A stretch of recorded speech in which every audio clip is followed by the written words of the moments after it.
చూస్ country delight, live better. ఇప్పుడే country delight యాప్ని download చేసుకోండి.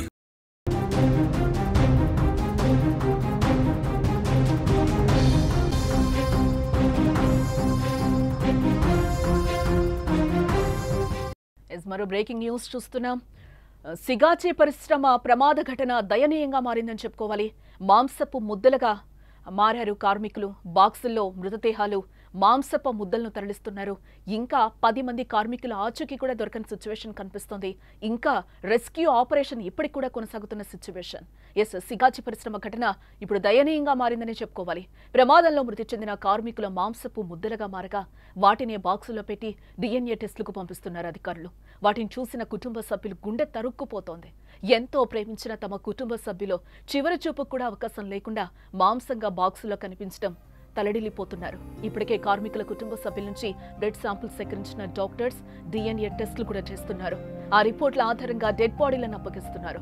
ఇటు మరోవైపు చికిత్స పొందుతున్న క్షతగాత్రుల్లో పలువురి పరిస్థితి విషమంగా ఉన్నట్లుగా సమాచారం. నిన్న మరో 2 కూడా చనిపోయారు.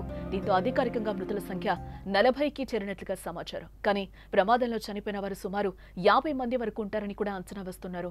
ఇప్పటి వరకు 18 మృతదేహాలను గుర్తించి బంధువులకు అప్పగించగా మరో 22 డెడ్ బాడీలను గుర్తించాల్సి ఉంది. ఇటు మరోవైపు ఇంకా 10 మంది ఏమయ్యారో కూడా తెలియని సిచ్యువేషన్ కనిపిస్తోంది. అక్కడ శిథిలాల కింద ఎవరూ లేరని అధికారులు పక్క చెప్తున్నారు. క్షతగాత్రులు లేరు. మరి వారు ఏమయ్యారన్నది ఇప్పుడు ప్రశ్నగా మారిందని చెప్పుకోవాలి. తమ వారి ఆచూకీ తెలియక వారి కుటుంబ సభ్యుల్లో కన్నీటి సంద్రం అవుతున్నారు. అధికారులు, పోలీసులు కాళ్ల వెళ్లపడి తమ వారు ఎక్కడున్నారో చెప్పాలంటూ కూడా వేడుకుంటున్న సిచ్యువేషన్. ఫ్యాక్టరీ వద్ద సహాయక చర్యలు ఇంకా కొనసాగుతూనే ఉన్నాయి. శిథిలాలను జాగ్రత్తగా తొలగిస్తూ మృతదేహాలను బయటకు తెచ్చేందుకు రెస్క్యూ బృందాలు ఇంకా శ్రమిస్తూనే ఉన్నాయి. ఇక ఇదే అంశానికి సంబంధించిన మరింత సమాచారం మా సీనియర్ జర్నలిస్ట్ విజయ్ అందించే ప్రయత్నం చేస్తారు. విజయ్, దయనీయంగా సిగాచి పరిశ్రమ ప్రమాద ఘటన మారిందని చెప్పుకోవాలి. ఇప్పటి వరకు కూడా ఇంకా వారి మృతదేహాలు కనిపించిన సిచ్యువేషన్ అయితే కనిపిస్తోంది. నిన్న కూడా మనం చూసాం, ఆ ఫ్యామిలీ, ఆ రిలేటివ్స్ అందరూ వచ్చి కూడా ఇంకా మా వారి మృతదేహాలు కనిపించలేదు అని కూడా కన్నీటి పర్యంతమైన సిచ్యువేషన్స్ ఇంకా మనకి కనిపిస్తూనే ఉంది. ఏంటి? జానకి, అహ్మదాబాద్లో జరిగినటువంటి ఫ్లైట్ క్రాష్ దాదాపుగా 270 మంది పైగా చనిపోయారు. అందులో ఇప్పటికీ కూడా 20 మంది మృతదేహాలు వాళ్ళ ఫ్యామిలీ మెంబర్స్కి ఇవ్వలేనటువంటి పరిస్థితి. సో అదేవిధంగా అలాంటి పరిస్థితి ఇప్పుడు మన హైదరాబాద్లో కూడా చోటు చేసుకుంది.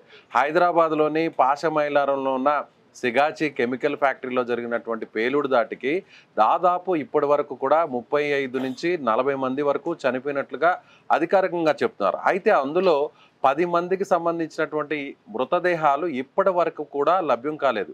మధ్యప్రదేశ్, జార్ఖండ్, అలాగే ఉత్తరాంధ్రలో ఉన్నటువంటి శ్రీకాకుళం జిల్లా, ఒడిశా ఈ ప్రాంతాల నుంచి వలస కార్మికులు, ఉద్యోగస్తులందరూ కూడా ఇక్కడ హైదరాబాద్కు వచ్చి ఈ కెమికల్ ఫ్యాక్టరీలో వీళ్ళందరూ కూడా గత కొన్ని సంవత్సరాల నుంచి కూడా పనిచేస్తున్నారు. అయితే వీళ్ళందరిలో కూడా చిన్న వయసు వారు ఉన్నారు, కొంత మధ్య వయసు వారు ఉన్నారు.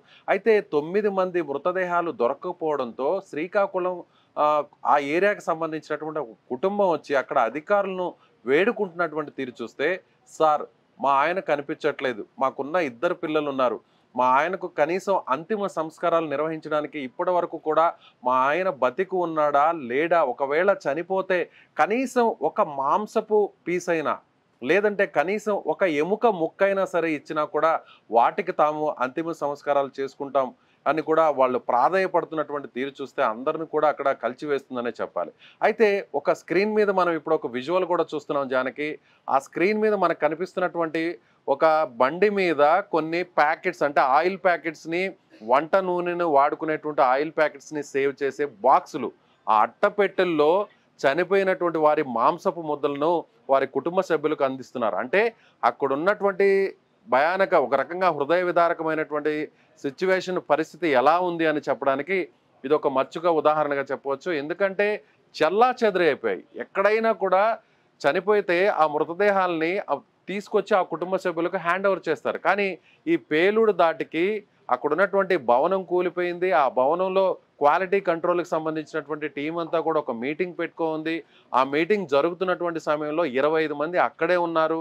సో నెల చివరికి వచ్చేసరికి అప్పటి వరకు జరిగినటువంటి ఆ మాసంలో జరిగినటువంటి పనితీరు కావచ్చు, ఆ ఫ్యాక్టరీకి సంబంధించినటువంటి అనేక అంశాల మీద వాళ్ళందరూ కూడా డీటెయిల్గా మాట్లాడుకుంటున్నారు ఆ సమావేశంలో. అలాంటి టైంలోనే ఒక్కసారిగా ఈ బ్లాస్ట్ జరగడం, ఈ పేలుడు జరగడంతో అక్కడ ఉన్నటువంటి బిల్డింగ్ పైకప్పు అంతా కూడా పూర్తిగా కూలిపోవడం జరిగింది. ఆ బిల్డింగ్ సంబంధించినటువంటి శిథిలాల కింద అనేక మంది చిక్కుకుపోయారు. వాళ్ళందరూ కూడా అక్కడికి నేరుగా మంటలు వ్యాపించడంతో ఆ మంటల్లో కాలి బూడిదైపోయారు. ఇప్పటికీ కూడా 9 మంది ఆచూకీ లభించలేదు. దాదాపుగా 4 రోజుల నుంచి కూడా అధికారులు జల్లెడ పడుతున్నారు. శిథిలాలన్నింటినీ కూడా, కూలిపోయినటువంటి ఆ భవనానికి సంబంధించినటువంటి శిథిలాలన్నింటినీ కూడా తీసుకొచ్చి బయట వేరే ప్రాంతంలో అక్కడ ఒక కుప్పగా పోశారు. సో ఎక్కడా కూడా మొత్తం శిథిలాలంతా కూడా తొలగించేశారు. ఎక్కడా కూడా మృతదేహానికి కానీ, మృతదేహాలకు సంబంధించినటువంటి ఆచూకీ ఎక్కడా కూడా ఇప్పటి వరకు కూడా లభించలేదు. సో అప్పటికీ కూడా ఫోరెన్సిక్ నిపుణులు, అదేవిధంగా అక్కడ ఉన్నటువంటి రెస్క్యూ టీమ్స్ అంతా కూడా ఏదైతే శిథిలాలు ఉన్నాయో, ఏదైతే ఆ శిథిలాలన్నింటినీ కూడా ఒక్కొక్క ముక్క తీసి బయటకు తీస్తుంటే నిన్న అనూహ్యంగా ఒక 2 మృతదేహాలకు సంబంధించినటువంటి ఆనవాళ్ళు కనిపించాయి. అందులో కూడా మాంసపు ముద్దలు మాత్రమే దొరికినటువంటి పరిస్థితి. కొన్ని చోట్లయితే చనిపోయినటువంటి మృతదేహానికి సంబంధించినటువంటి తలని ఒక కవర్లో పెట్టి, ఒక క్యారీ బ్యాగ్లో పెట్టి తీసుకొస్తున్నటువంటి ఫోటో కూడా ఇవాళ దినపత్రికల్లోనూ అలాగే సోషల్ మీడియాలో కూడా వైరల్ అయినటువంటి పరిస్థితి. అలాగే ఇప్పుడు మీరు స్క్రీన్ మీద మనం చూస్తున్నటువంటి అట్టపెట్టెల్లో ఆ కుటుంబాలకు, అప్పటి వరకు ఆ కుటుంబాలకి పెద్ద దిక్కుగా, ఆ కుటుంబానికి ఆధారంగా ఉంటే ఆ కుటుంబాన్ని పోషిస్తున్నటువంటి కార్మికులు కావచ్చు, అక్కడ ఉన్నటువంటి ఉద్యోగస్తులు ఒక్కసారిగా కేవలం కొన్ని సెకల వ్యవధిలోనే చనిపోవడం, అలాగే మాడి మసైపోవడం, కాలి బూడిదైపోవడం, అదేవిధంగా ఆ మృతదేహాల్లో కేవలం ఒక మాంసపు ముద్ద మాత్రమే దొరకడం, ఆ మాంసపు ముద్దలను తీసుకొచ్చి ఒక అట్టపెట్టెలో మామూలుగా వంట నూనె, ఆయిల్ ప్యాకెట్స్ని సేవ్ చేసేటువంటి అట్టపెట్టెల్లో తీసుకొచ్చి ఆ కుటుంబాలకు ఇద్దండి, మీ వారికి సంబంధించినటువంటి కుటుంబాలకు సంబంధించినటువంటి వారికి, మీ ఫ్యామిలీకి సంబంధించిన, మీ హస్బెండ్కి సంబంధించిన డెడ్ బాడీ ఇందులో ఉంది, లేదా డెడ్ బాడీ అనాలో, లేదంటే ఆ డెడ్ బాడీకి సంబంధించినటువంటి మాంసపు ముద్ద అనాలో, లేదంటే ఎముకలు అనాలో తెలియదు, కానీ ఆ కుటుంబాలకు ఆ అట్టపెట్టెలు ఇస్తుంటే చూసే వాళ్ళకే చాలా బాధగా ఉందంటే ఆ కుటుంబాలు బయటకు చెప్పుకోలేక లోపల కుమిలిపోతున్నటువంటి పరిస్థితి చాలా స్పష్టంగా కనిపిస్తుంది. ఇప్పటికీ కూడా 9 మంది ఆచూకీ లభించలేదు.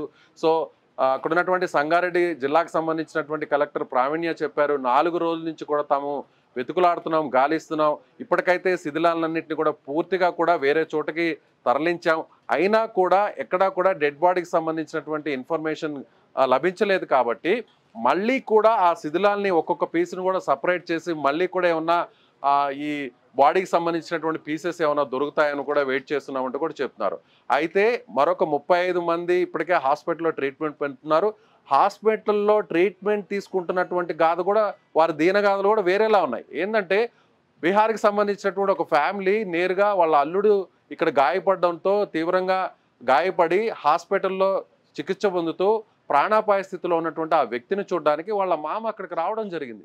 వచ్చినటువంటి మామకి కేవలం ఒక రోజు కొన్ని గంటల వ్యవధిలో ఆయన వచ్చి అప్పటికే తమ అల్లుడు ఎలా ఉన్నాడని అక్కడ హాస్పిటల్లో చూసి బయటకు వచ్చాడు. నేరుగా అతని చేతిలో ₹1,00,000 బిల్లు పెట్టారు.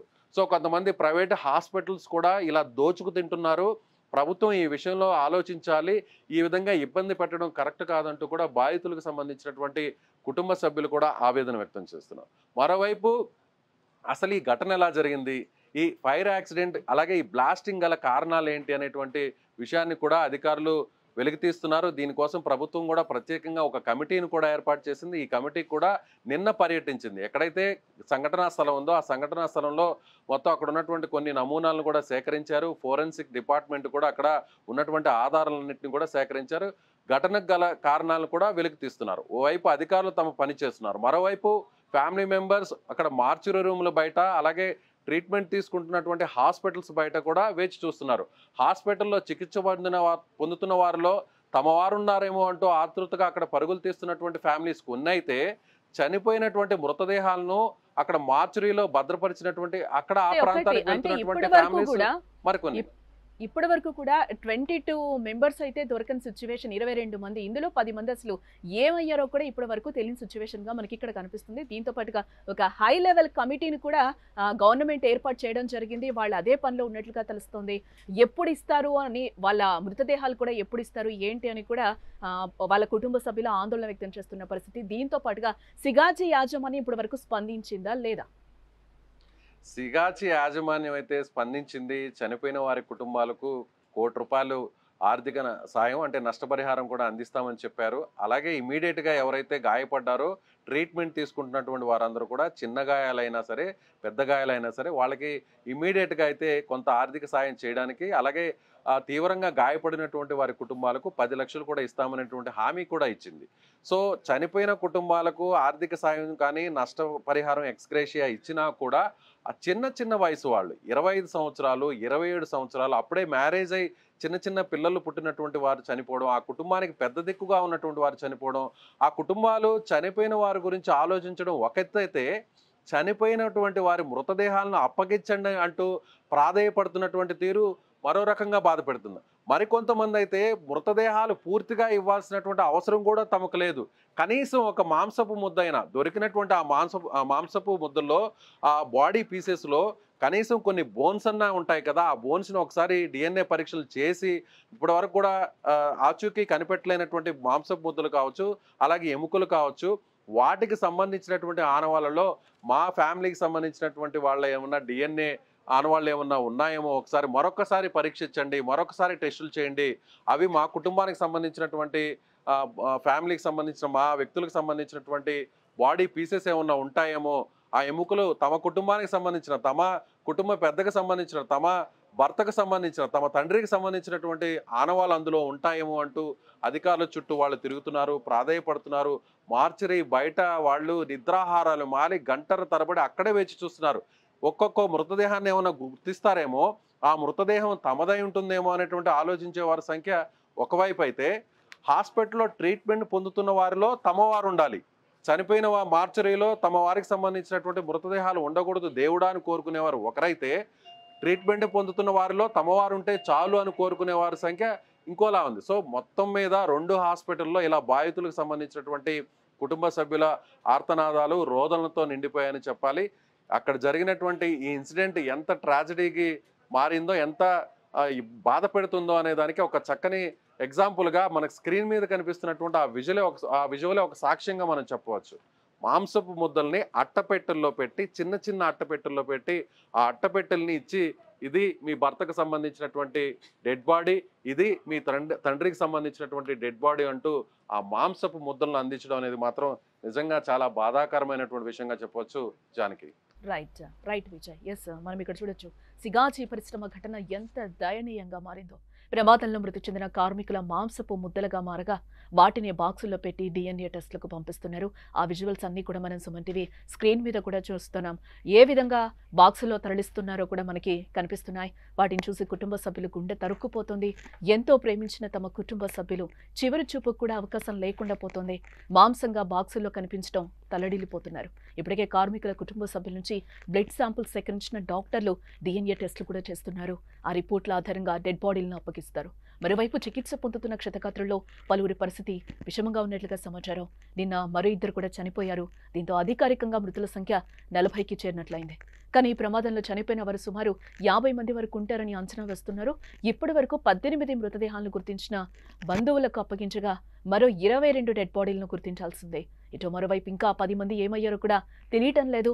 శిథిలాల కింద ఎవరూ లేరని కూడా అధికారులు చెప్తున్నారు. క్షతగాత్రుల్లో కూడా లేరు. మరి వారు ఏమయ్యారన్నది ఇప్పుడు ప్రశ్నగా మారింది. తమ వారి ఆచూకీ తెలియక వారి కుటుంబ సభ్యులు కన్నీటి సంద్రమవుతున్నారు. అధికారులు పోలీసులు కాళ్ల వెళ్లపడి తమ వారు ఎక్కడున్నారో చెప్పాలంటూ కూడా వేడుకుంటున్న సిచ్యువేషన్.